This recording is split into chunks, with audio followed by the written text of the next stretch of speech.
विद्यार्थी मित्रों, આજના લેક્ચરમાં બેટા નવા પ્રકરણની શરૂઆત કરવા આપણે જઈ રહ્યા છીએ।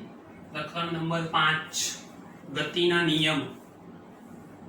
બીજું ત્રીજું ચોથું ત્રણ ચેપ્ટર આપણા પૂરા થઈ ગયા ફર્સ્ટ ક્લાસ। પહેલું ચેપ્ટર ખાલી વાંચવાનું છે એટલે બહુ ચિંતાનો વિષય નથી। પાંચમું ચેપ્ટર 12મા ધોરણની દ્રષ્ટિએ એક અગત્યનું ચેપ્ટર ગણી શકાય। નિયમો શબ્દ આવે એટલે સ્વાભાવિક વાત છે કે તમને ન્યૂટન નામના વૈજ્ઞાનિકને યાદ આવે, કારણ 8મા 9મા ધોરણમાં આ બાબતો આપણે બેટા શીખેલા છીએ કે ભાઈ ન્યૂટન નામના વૈજ્ઞાનિકે ગતિનો પહેલો નિયમ આપ્યો, બીજો આપ્યો, ત્રીજો આપ્યો, ગુરુત્વાકર્ષણ સમજાવ્યું, તો આ બધી વાતોની આપણને ખબર છે। હવે આપણે જ્યારે ગતિના નિયમોની શરૂઆત કરવા જઈ રહ્યા છીએ ત્યારે ત્રીજા અને ચોથા ચેપ્ટરની અંદર સુરેખ પથ પર ગતિ અને સમતલમાં ગતિ એટલે કોઈ પણ પ્રકારનો પદાર્થ એ ગતિમાન અવસ્થામાં એ ભણી ગયા। ચેપ્ટરની અંદર સૌથી પહેલી મહત્વની વાત કે ભાઈ પ્રસ્તાવના, એનું સ્ટાર્ટિંગ ઇનિશિયલ શું છે એ સમજવું પડશે। શરૂઆતના 3-4 મુદ્દાઓ માટે બેટા ખાસ ઇન્સ્ટિટ કરું છું, ટેક્સ્ટ બુક વાંચજો, અંદરથી નોલેજ વાળી ઘણી બધી વસ્તુઓ તમને પ્રાપ્ત થશે। એ વાંચવું તમારા માટે એક આવશ્યક છે, કેમ કે વાંચશો તો બહુ બધો ફાયદો મળવાનો છે। હવે સામાન્ય રીતે વિચારો કે ભાઈ ગતિ, તો જ્યારે કોઈ પદાર્થ અથવા તો વસ્તુ બીજા કોઈ પદાર્થ અથવા વસ્તુની સાપેક્ષે સમય સાથે પોતાનું સ્થાન બદલે તો એને ગતિ કરી એવું કહેવાય। આ બાબત ઓલરેડી આપણે શીખેલા છીએ, તો આ ગતિની પ્રારંભિક વ્યાખ્યા જે આપણે શીખેલા છીએ, એટલે સમજો જરા ધ્યાનથી કે ભાઈ ગતિની ડેફિનેશન આપી દીધી। નિયમો ઉપર આગળ વધવું છે પહેલા બેઝિક વાત વિચારો તો ગતિના બે પ્રકારો ભણ્યા હતા, એક નિયમિત ગતિ, બીજી અનિયમિત ગતિ। હવે નિયમિત ગતિ માટે પદાર્થ માટે વેગ જરૂરી છે, તમે એને વેગમાં રાખો તો પદાર્થની કોન્સ્ટન્ટ ગતિ થાય। અનિયમિત ગતિ માટે પ્રવેગની જરૂર છે। હવે સમજો બેટા કે ગતિને જો ચાલુ રાખવી હોય તો વેગ અને પ્રવેગ નામની ભૌતિક રાશિઓની વાત કરી તો નોર્મલ બાબત એવી ચોક્કસ સમજ પડે કે ભાઈ આપણે જો ગતિને કન્ટિન્યુ ચાલુ રાખવી હશે તો એની ઉપર કંઈક બાહ્ય બળ લગાડવું પડશે। શું બાહ્ય બળ વગર પદાર્થને ગતિમાં રાખી શકાય? અચ્છા, કોઈક પદાર્થ ગતિ કરતો હોય તો એને શું અટકાવી શકાય? આ પ્રશ્નને વિચાર। આપણી બેઝિક નોર્મલ ઉદાહરણ વિચારો, પ્રક્ષિપ્ત ગતિમાં ભણ્યા એ પ્રમાણે ફૂટબોલને કિક અથવા તો લાત મારવી હોય તો એને જમીન ઉપર મૂકીને તમે લાત મારો તો જ એ ગતિમાં આવે, તો બળ લાગ્યું। સાયકલ ચલાવવા માટે પેન્ડલ મારવા જરૂરી છે તો બળ લાગ્યું। પવન આવે તો ડાળીઓ આમથી આમ, વૃક્ષની ડાળીઓ આમથી આમ થાય તો એ પવન દ્વારા બળ લાગ્યું। હોડી નદીની અંદર હોય અને પાણીનો પ્રવાહ જો ચાલુ હોય તો એના કારણે હોડી આગળ જાય, તો આ જલ એટલે પાણી, એના કારણે બળ લાગ્યું, પવનના કારણે બળ લાગ્યું, આપણે બળ લગાડીએ છીએ। તો આ દરેકે દરેક કિસ્સાઓની અંદર બેટા એટલી બાબત ચોક્કસ થઈ કે જો પદાર્થને ગતિમાન અવસ્થામાં રાખવો હશે તો એની ઉપર બળ લગાડવું જરૂરી છે। શું સાહેબ દરેક સંજોગોમાં આ જરૂરી છે? વિચાર, કોઈ પણ પ્રકારનો પદાર્થ છે, આ પદાર્થને છોડી દો, બળ તો લગાડતો નથી તો પણ આ પ્રકારનો પદાર્થ ગતિમાં રહેશે। અહીં ક્યાં બળ લગાડ્યું? તો પૃથ્વીનું ગુરુત્વાકર્ષણ એ પદાર્થને પોતાની નજીક ખેંચશે, તો ગુરુત્વાકર્ષણ એક બળ જ છે, દેખાતું નથી। અને ફેંકો તો 100% નીચે જાય, ઉપર ફેંકો તો ઉપર જઈને નીચે આવે, બરાબર છે વાત? પણ આને છોડી દો તો બી નીચે જાય, તો બળ નથી લગાડતા છતાં બી પદાર્થ ગતિ કરે છે। અહીંયા કયું બળ લાગ્યું?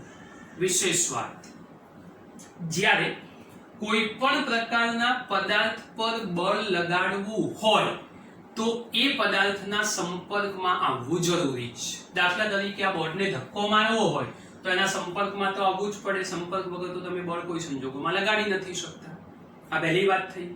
તો સાહેબ અમુક સંજોગો એવા બી છે કે સંપર્કમાં આયા વગર બળ લાગે, દાખલા તરીકે ચુંબક। આપણું ચુંબક છે, હવે એ ચુંબક આપણા હાથની હથેળીઓમાં થોડી ખીલ્લી અથવા ટાંકણીઓ લઈ લો તો આ ચુંબકને એને અડાડવાની જરૂર નથી, થોડુંક ઉપર રાખશો તો બી ટાંકણીઓ એની નજીક આકર્ષવાનો પ્રયત્ન કરશે। અહીંયા કયું બળ છે? તો એ ચોક્કસ પ્રકારનું બળ, એને આપણે આકર્ષી અથવા અપાકર્ષી પ્રકારનું બળ કહીશું. તો આવા પ્રકારના બળો પણ અસ્તિત્વમાં છે. તો આપણો પ્રશ્ન એક સ્વાભાવિક રીતે એવો થાય કે શું સાહેબ પદાર્થને બળ લગાડવા માટે દરેક વખતે પદાર્થને ગતિમાં લાવવા માટે દરેક વખતે બળની જરૂર છે? પદાર્થને અટકાવવા માટે દરેક વખતે બળની જરૂર છે? તો આ પ્રશ્ન વિચારવો પડશે. એના માટે એરિસ્ટોટલ નામના ગ્રીક તત્વચિંતક એમણે એક ચોક્કસ પ્રકારના નિયમની વાત સમજાવી. તો હવે એ મુદ્દા ઉપર આગળ વધીએ છીએ. તો બેટા સમજજો, આ પ્રાથમિક વાતો છે. પ્રસ્તાવનામાં ચોપડી વાંચશો એટલે આ બેઝિક વાતોની ખબર પડી જશે. ચાલો બેટા હવે નવા મુદ્દા ઉપર આવીએ. 5.2 એરિસ્ટોટલની ભૂલ ભરેલી માન્યતા. એરિસ્ટોટલ ગ્રીક તત્વચિંતક છે. ગ્રીક તત્વચિંતકનો અર્થ બેટા એવો થાય કે કોઈ ચોક્કસ પ્રકારનો વિચાર આપણી સામે રજૂ કરી અને છોડી દે, પછી આપણે એની ઉપર રિસર્ચ કરવાનું, શોધવાનું કે ખરેખર આ વિચાર સાથે આપણે સંમત છીએ કે નથી. તો આગળના ટોપિકની આપણી છેલ્લી વાત કે ભાઈ શું પદાર્થને નિયમિત ગતિમાં રાખવા માટે બાહ્ય બળની જરૂર છે? તો તમારો જવાબ તો તૈયાર છે, હા સાહેબ. સીધી સાદી વાત કે ભાઈ પદાર્થને નિયમિત ગતિમાં રાખવા માટે એ બાહ્ય બળની 100% જરૂર છે જ. હવે આ પ્રશ્ન એને એરિસ્ટોટલ નામના વૈજ્ઞાનિકે પોતાના વિચારસરણીથી રજૂ કર્યો. 17મી સદીમાં ગેલિલિયો નામના વૈજ્ઞાનિકે આ પ્રશ્ન એનો સાચો ઉકેલ મેળવ્યો અને ત્યારથી ન્યૂટોનિયન યંત્રશાસ્ત્ર એટલે ન્યૂટનના નિયમોની સફરજન પડ્યું ને એ સ્ટોરી ત્યાંથી શરૂ થઈ.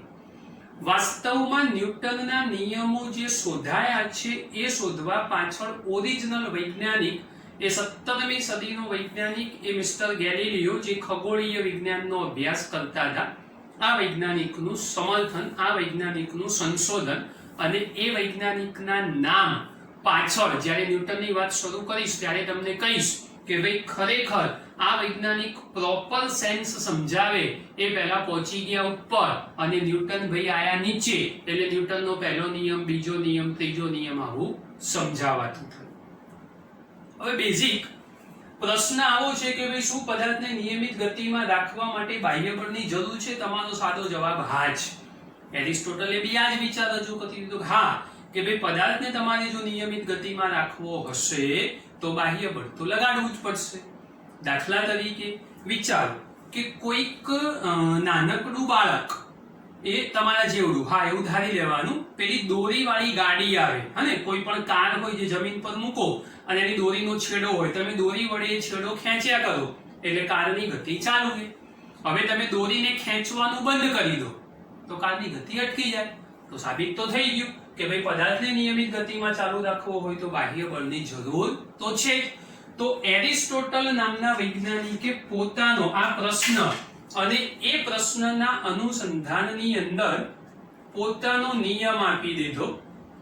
એને એરિસ્ટોટલના નિયમ તરીકે ઓળખી શકાય. જો કે એ નિયમમાં પછી ભૂલો મળી, અત્યારે આપણે આને સમર્થન નહીં આપીએ, પણ યાદ તો રાખવો જ પડશે કે ભાઈ પદાર્થને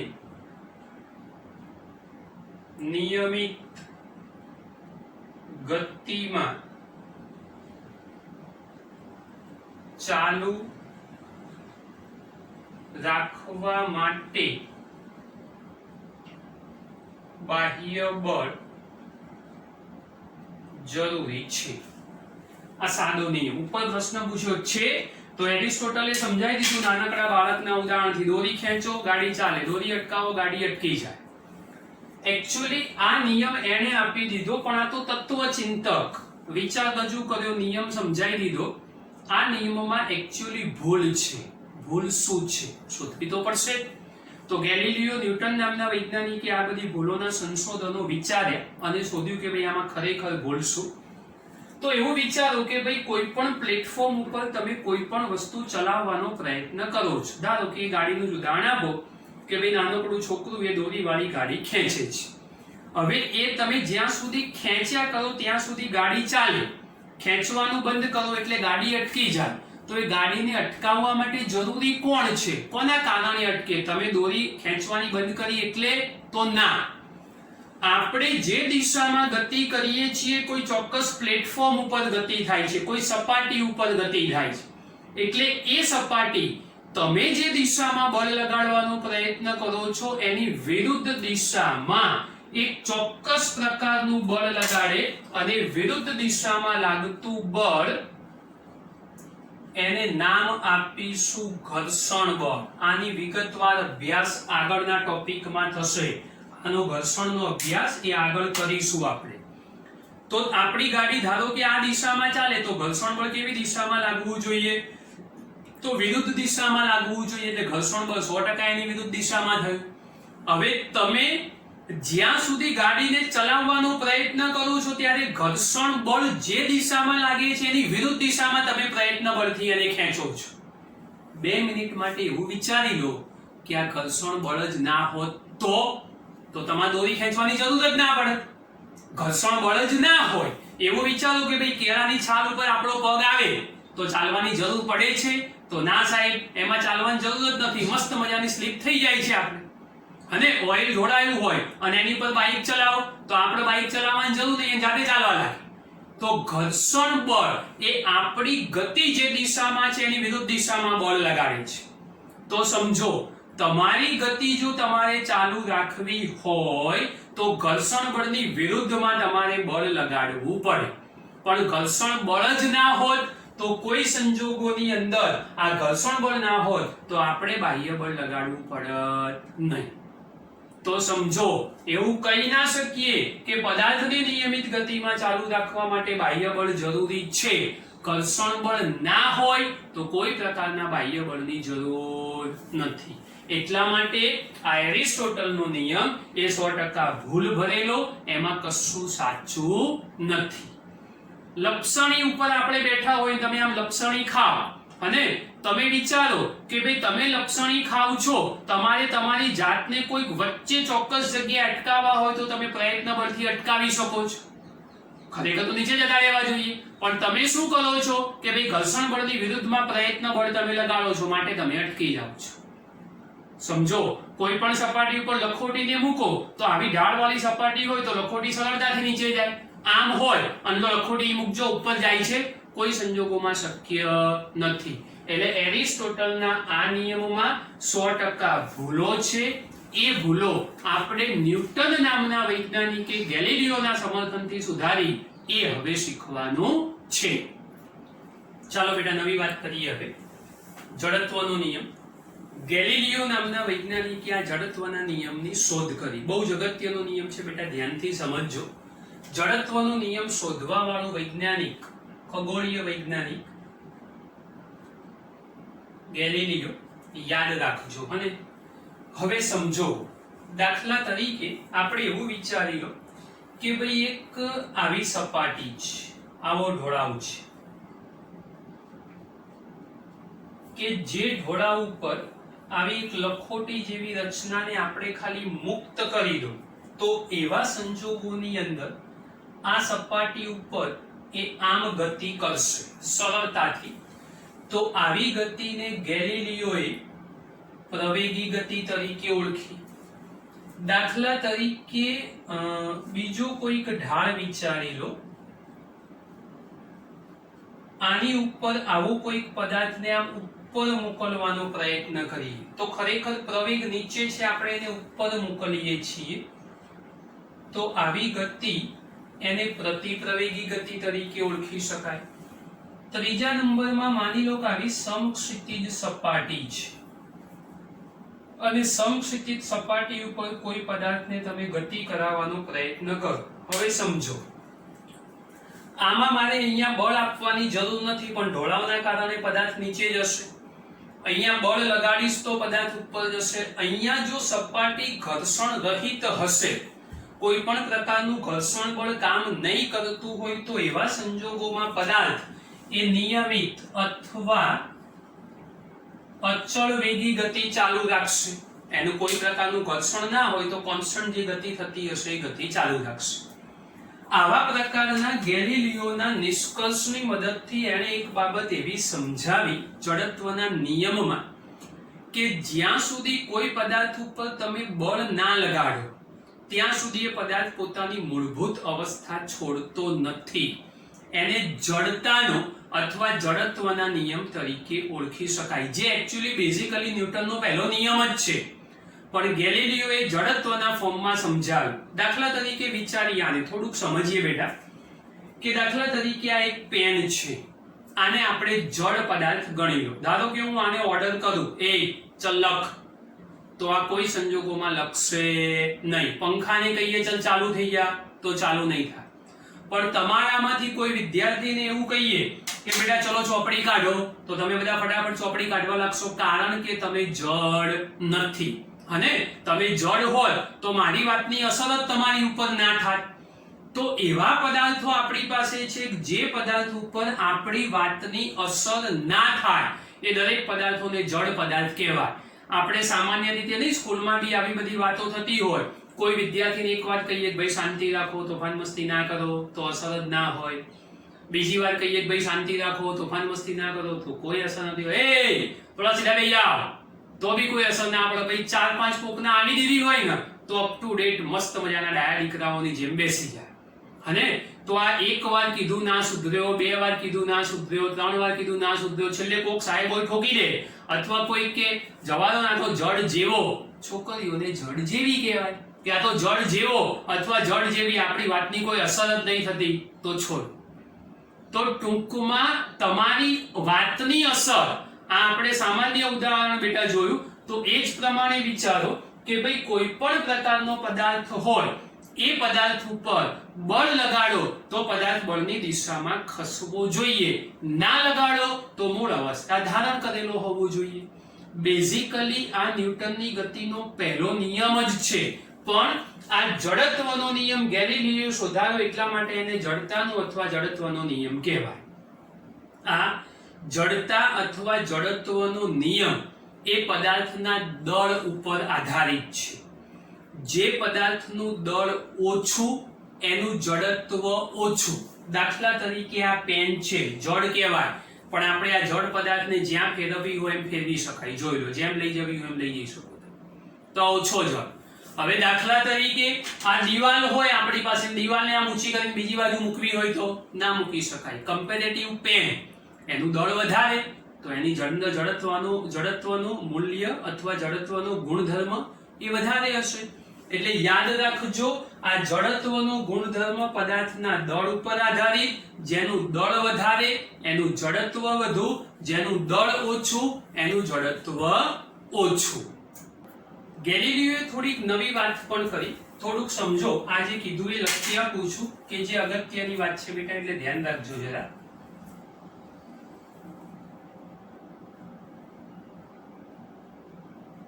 પદાર્થનું જડત્વ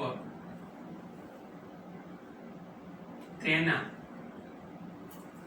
દળ પર આધારિત છે. જેનું દળ વધુ તેનું જડત્વ વધુ, અને જેનું દળ ઓછું તેનું જડત્વ ઓછું. આ બધી અગત્યની વાત. હવે ગેલિલિયોએ બીજું શું કર્યું બેટા, કે એણે આવી સમક્ષિતિજ સપાટી પર આવો કોઈ ઢોળાવ વિચાર્યો. હવે અહીંથી કોઈ પદાર્થને તમે મૂકો તો આ પદાર્થ શું થશે? અહીંથી નીચે જશે, અહીંયા સ્થિર થશે, અને આ જે પ્રવેગી ગતિ થઈ એના કારણે પદાર્થ અમુક ઊંચાઈ સુધી ઉપર જશે, ફરી પાછો નીચે, પાછો આમ, પાછો આમ, પાછો આમ, ને છેલ્લે આ જગ્યાએ આવીને સ્થિર થઈ જશે. દાખલા તરીકે આ આટલી જ સપાટી લીધી, તમે બીજા કેસમાં એવું વિચારો કે આ સપાટી થોડીક આમ વધારે લઈ ગયો, અને આવું કંઈક વિચાર, અહીંયાથી છોડો તો આ પદાર્થ અહીંથી અહીંયા તો સ્થિર, પણ અહીંથી થોડો વધારે ઉપર જશે, પાછો આમ, પાછો આમ, પાછો આમ, આ પ્રકારના દોલનો એના ચાલુ રહેશે. તો એરિસ્ટોટલ નામના વૈજ્ઞાનિકને આ બધી બાબતની ખબર નહોતી. કારણ સમજો કે આ પદાર્થ જ્યારે આંત સપાટી ઉપર ગતિ કરશે ત્યારે સપાટી સાથે ઘસાશે, આંતરિક ઘર્ષણ બળ અનુભવશે અને ઘર્ષણ બળના કારણે એની ગતિનો વિરોધ થશે અને માટે પદાર્થ અટકી જશે. એરિસ્ટોટલ અને એના અનુયાયીઓ, અનુયાયી એટલે એને અનુસરતા માણસો, એને આ બાબતનું નોલેજ નહોતું માટે પ્રોપર સેન્સમાં પુરવાર ના કરી શક્યા. પણ ગેલિલિયોને આ બધી બાબતની ખબર હતી અને માટે એણે જડત્વના નિયમ સાથે આ દરેક બાબતોને અપ ટુ ડેટ શીખવાડી. આવો નાનકડો પ્રયોગ તમારા ઘરમાં બી કરી શકો. આપણા ઘરમાં મસ્ત મજાના વાટકાઓ તો હોય જ. લઈ લેવાનો એક વાટકો, એક લખોટી લેવાની, સપાટી પર મૂકો તો લખોટી આમ ઉપર આમ નીચે, આમ ઉપર આમ નીચે, આમ ઉપર આમ નીચે, આવું થયા કરી અને છેલ્લે સેન્ટરમાં. અહીંયા કોઈ દાડો સ્થિર નહીં થાય, અહીં કોઈ દાડો સ્થિર, વચ્ચે જ સ્થિર થશે. તો ઘર્ષણ બળનો વિરોધ કરતું બળ એટલે એના વિરોધ કરતા બળની વાત એ એણે જડત્વના નિયમની અંદર સમજાવી, જે આપણને ન્યૂટનની ગતિના પ્રથમ નિયમ સુધી લઈ જાય. એટલે હવે વાસ્તવમાં આપણું ચેપ્ટર હવે શરૂ થયું ન્યૂટનનો ગતિનો પ્રથમ નિયમ. ઓરિજિનલ ચેપ્ટર હવે શરૂ થયું બેટા. તો આ પહેલો મુદ્દો, આ બીજો મુદ્દો અને આ ત્રીજો મુદ્દો, આ ત્રણ મુદ્દાઓ ટેક્સ્ટ બુક માંથી વાંચજો. મોટી થિયરી પૂછાવાના ચાન્સ 0 છે, પણ આ બધી તમારા નોલેજ વાળી વાતો છે. તમે અંદરથી વાંચશો એટલે તમારું નોલેજ વધશે, અન્ડરસ્ટેન્ડિંગમાં ફાયદો થશે અને આગળ જતા ચેપ્ટરમાં મુશ્કેલી ઓછી પડશે. વાંચો, સમજો, ના આવડે તો મને પૂછો, પણ VSQ અને MCQ માટે આ મુદ્દાઓ જરૂરી છે. એમાં અમુક વાતો એવી પણ હોય જે મેં સમજાવી હોય પણ ટેક્સ્ટ બુકમાં ના હોય, તો એ પણ તમારા માટે બેનિફિશિયલ થશે. વાસ્તવમાં આપણું ચેપ્ટર હવે શરૂ થાય છે ન્યૂટનની ગતિના પ્રથમ નિયમથી આપણે શરૂઆત કરવાની છે. તો હવે આપણે શરૂઆત કરવા જઈ રહ્યા છીએ ન્યૂટનની ગતિના પ્રથમ નિયમથી. સમજો બેટા, હવે નિયમ ટેક્સ્ટ બુક કરતા નિયમના શબ્દો થોડા જુદા લખું છું, ખાલી ધ્યાનથી સમજજો. પહેલા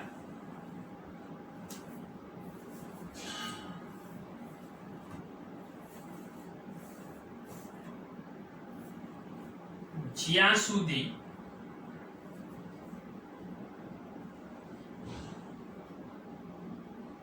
કોઈ પદાર્થ પર અસંતુલિત, આ શબ્દ મહત્વનો ટેક્સ્ટ બુકમાં નથી, યાદ રાખજો. જ્યાં સુધી કોઈ પદાર્થ પર અસંતુલિત બાહ્ય બળ ન લાગે ત્યાં સુધી સ્થિર પદાર્થ સ્થિર અને ગતિમાન પદાર્થ પોતાની ગતિ અવિરતપણે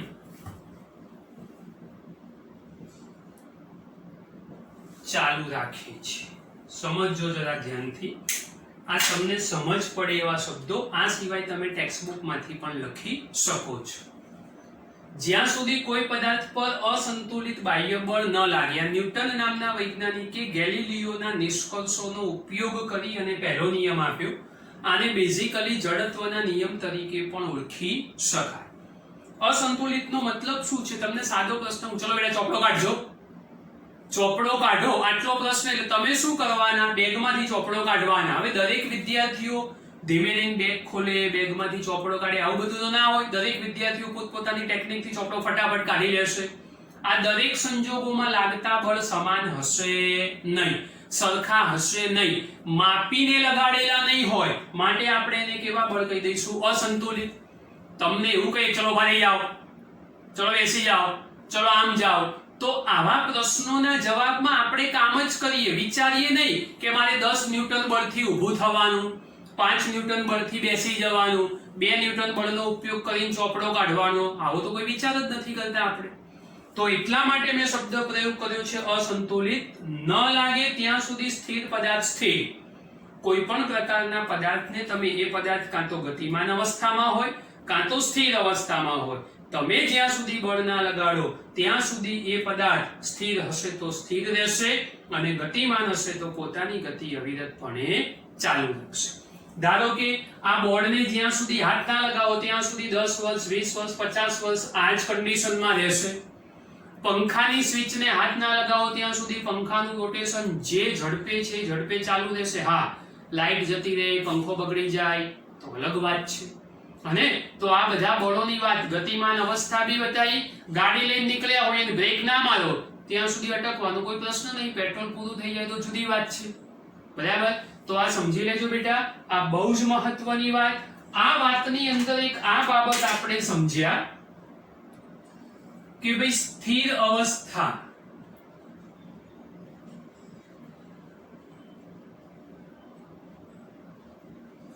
અને નિયમિત ગતિની અવસ્થા એકબીજાને સમતુલ્ય. નિયમિત ગતિ એટલે અચળ વેગી ગતિની અવસ્થા. સમજો, સ્થિર અવસ્થા હોય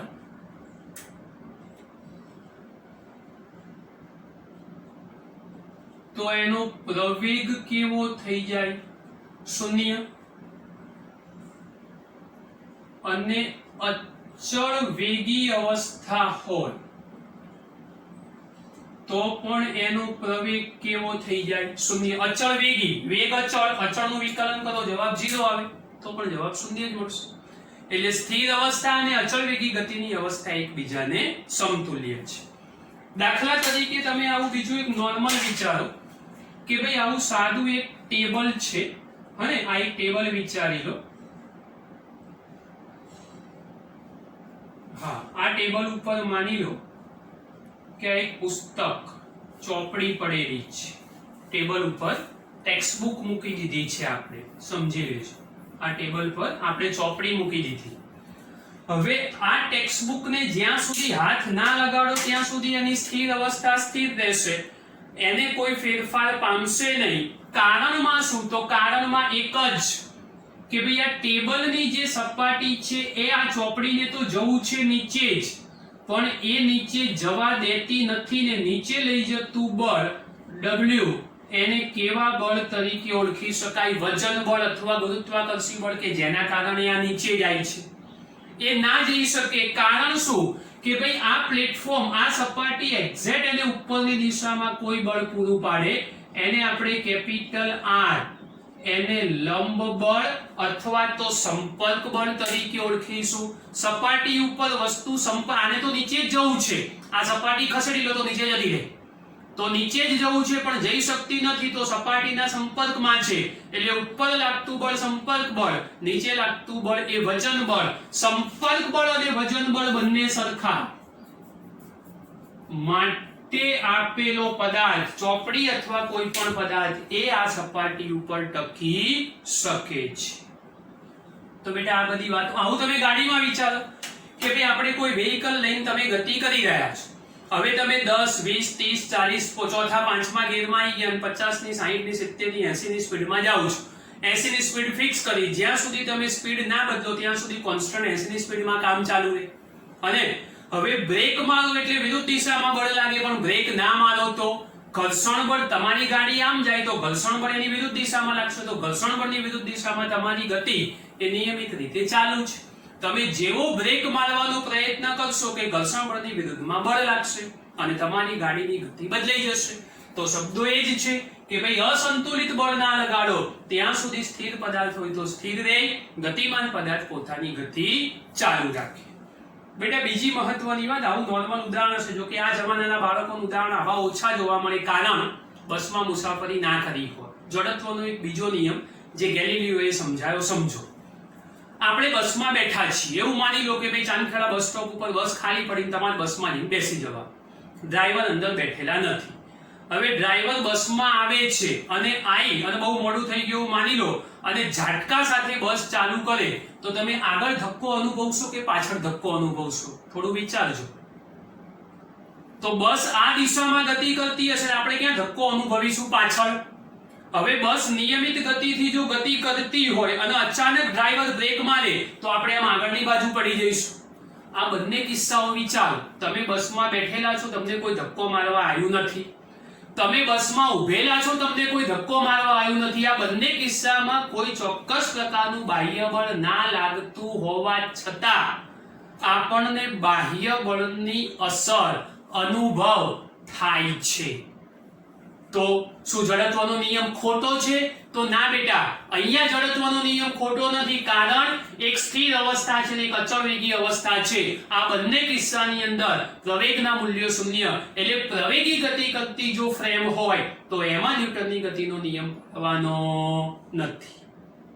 તો બેટા, ન્યૂટનની ગતિનો પહેલો નિયમ એ બેઝિક નિયમ છે, સમજજો. આજના લેક્ચરમાં અહીંયા સુધીની વાતો રાખીએ છીએ. બાકીની નવી વાત એ ન્યૂટનની ગતિના બીજા નિયમથી જે બહુ જ મહત્વની એ આવતા લેક્ચરમાં આપણે ભણાવીશું. પણ આ તમામે તમામ ટોપિકો જેટલા ટેક્સ્ટબુકમાંથી વાંચશો એટલા વિશેષ ફાયદામાં રહેશો. ચોપડી નહીં વાંચો તો 100% નુકસાનમાં રહેશો. આ યાદ રાખજો. ન્યૂટનની ગતિનો પ્રથમ નિયમ વોટ ઇઝ ફોર્સ, બળ શું છે એ સૂચવે. એટલે અગત્યની વાત લખી આપું કે પ્રથમ નિયમ એ બળની વ્યાખ્યા આપે છે. યાદ રાખજો. બીજો નિયમ બળનું મૂલ્ય આપશે, એ નેક્સ્ટ રાઉન્ડમાં જોઈશું. આજે કશું જોવાની જરૂર નથી. તો બેટા, અહીંયા સુધીની વાત રાખીએ છીએ. આટલું તૈયાર કરી દેજો. સારી રીતે ચોપડીમાંથી વાંચજો. બાકીની નવી વાતો આવતા લેક્ચરમાં ભણાવીશું.